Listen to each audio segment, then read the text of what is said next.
So Ben has a comment. Can you talk about how young guys are lacking good role models? Why are guys like Joe Rogan and Jordan Peterson so influential? Great question, Ben. So I have a whole theory actually about the rise of these male influencers. So if you don't know, Joe Rogan is literally the #1 podcast in the country, tremendously influential individual. Jordan Peterson was called, I believe by the New York Times, the most important intellectual in the Western Hemisphere, and he had sort of a meteoric rise to fame. Other influencers like David Goggins, Jocko Willenick, ex-Navy SEAL types who have had #1 New York Times bestsellers, also tremendously influential. And it's kind of interesting, they're almost like overnight successes. They've been doing their work maybe for a long time, but their rise to fame has been very accelerated. And to me, my interpretation of that, especially as a psychologist, is they're good at what they do, right? They're compelling speakers, they have a authentic story, and they're probably naturally influential, so no wonder they became influencers. But I also think it's symptomatic of a culture and a society that's desperately thirsty for positive male role models. And unfortunately, we do live in what I call a hyper individualistic American society, right? American society, unlike especially a lot of Eastern cultures where it's collectivist, family oriented, American culture is really about the individual, right? It's about individual glory, individual success. Who do we celebrate? It's like the billionaire CEOs, the Musks and Bezos of the world that we sort of apotheosize or glorify, versus like bringing glory to the family, or the family name is emphasized much more in a lot of other cultures where you don't bring shame upon your family. And if you are successful, you're bringing that to your family, not just for your individual success. So I think that's part of it. In a very hyper-individualistic American culture, there's less of an emphasis on the family unit. And so there's less cousins, there's less uncles, there's less community involvement in the raising of young men that you see in a lot of other cultures.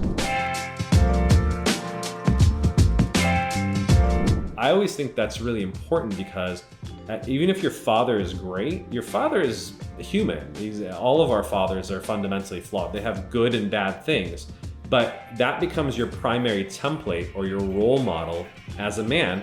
And if you only have one role model, you don't know how else to be as a man unless you are looking to other role models or figures.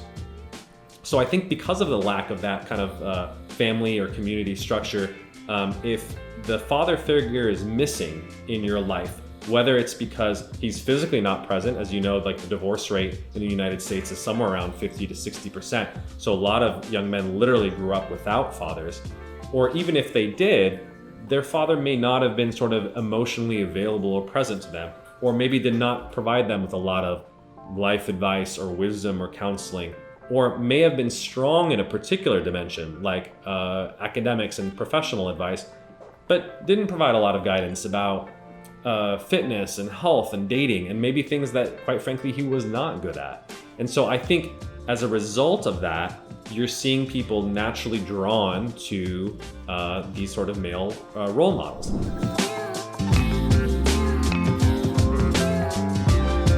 And my whole theory around them is that you're drawn to the type of influencer that fulfills sort of the archetypical need that you have.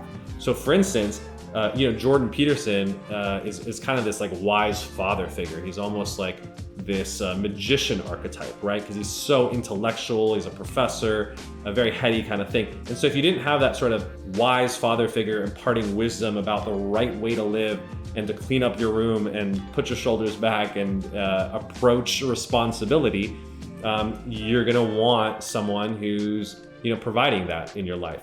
If you didn't have maybe a coach, or maybe you miss having a coach from your high school sports days that is providing you with discipline, I think you're going to be attracted to these sort of warrior archetype guys, the David Goggins, the Jocko Willenicks, who are pumping you up, motivating you to not skip a day at the gym, to get up early, to get up and grind, right?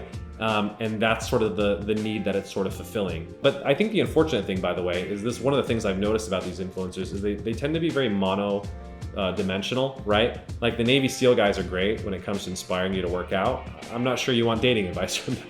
And same thing with like Jordan Peterson. It's like, it's great in terms of like a wise philosophical figure, in terms of how to live your life. I don't know how much like masculinity sort of he imparts, that's my personal sense, in terms of like, I don't know, dating and thinking about things in a way that appeals to younger guys.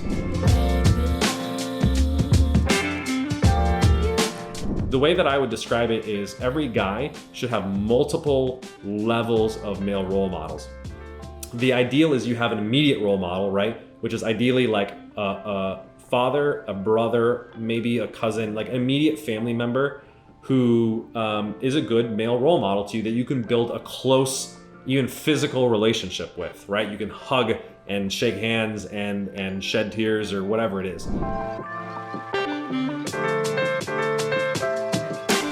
If you have that, great. If you don't, then you may want to find sort of like, or in complement to that, even if you do, find someone who's like a second order male role model. So this is still someone you have a close relationship with.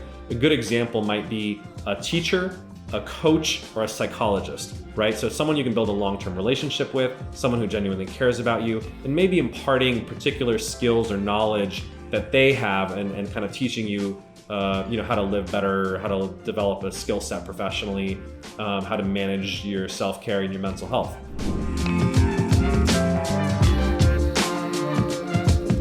And then I would say the third tier of sort of male role models are more aspirational role models. So these are not people that you have relationships with, but they're like live people. And this an influencer, I would actually, is a good example of that. A professional athlete, like if you like LeBron James or Messi or whoever it is that's your role model, they can inspire you, and that's why boys have had posters of athletes on their walls for generations. This is not a new thing. So hero worship has definitely been a part of our culture for thousands of years. So I do think someone that you can look at, look up to, you can learn a lot from. And that's why, in fact, I'm a fan of reading biographies. You learn a lot about people's lessons.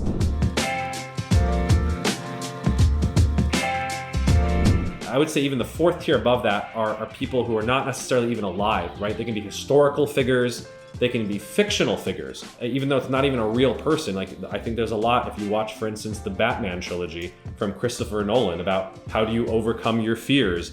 And in fact, you take your fears of bats and become that and almost like attain mastery over your fears. There's a tremendous lesson and wisdom in that. And, obviously in certain religions, this is a common technique, right? So in the like Christian faith, people wear bracelets that say, "What would Jesus do?" Right? Because it personifies sort of the values of that belief system and guides you to like make better choices on a day-to-day basis.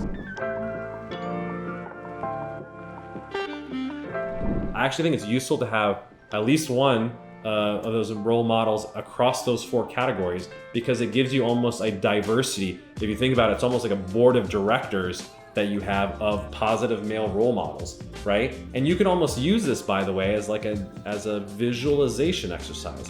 Let's say you're going through a really difficult decision in your life, right? You gotta pick a career, or am I gonna marry this woman, or I gotta move to this next town. If you have those people that are real in your lives, like obviously go talk to them and get advice from the people that you have actual relationships with. But if you don't, or in complement with it, one way of kind of tapping into your inner wisdom, a colleague of mine calls like a mental board of directors exercise, where you kind of close your eyes, you imagine those role models sitting around at a table, and you're thinking about, okay, what would maybe my ex-coach, who maybe is not in my life anymore, but I almost like spent years with him, I know his voice, or maybe what would this aspirational figure or athlete that I admire, what would he say? Or what would someone I really look up to and admire, what counsel might they give me? And it's a way of almost tapping into not only your intuition, but maybe some archetypes. So to kind of recap all that, you have family members that can be positive male role models, take advantage of that and build those relationships. If you don't, or in complement to it, try to find teachers, coaches, psychologists that can play that for you, that comes from the community. Above that, find influencers or athletes or role models that are inspiring to you. And fourth, find whether historical or fictional characters that can be positive templates for you.